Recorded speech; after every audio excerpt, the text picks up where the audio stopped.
35 40 40 45 45 50 F1 को 2 5 8 के 4 5 C1 को 2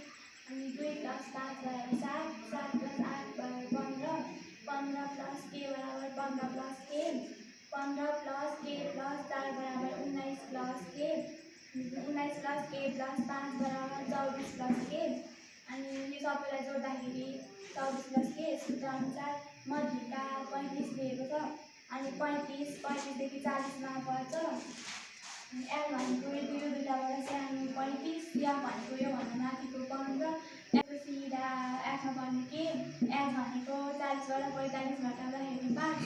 MD को formula L + n/2 - F/F * L अनि MD भनेको 35 L भनेको 35 छ अनि n भनेको 24 + k/2 - CF भनेको 15/F भनेको k * L भनेको 5 अनि यो 35 प्लसमा छ यता आउँदाखेरि -35 गर्दा 0 24 + k/2 - 15/k * 5 अनि 0 * यो के भागमा छ भने यता आउँदाखेरि मल्टिप्लाईमा हुन्छ अनि 5 मल्टिप्लाईमा छ यता आउँदाखेरि भागमा हुन्छ = 24 + k/2 - 15 अनि 0 * k/5 गर्दा 0 नै हुन्छ = 24 + k/2 - 15 और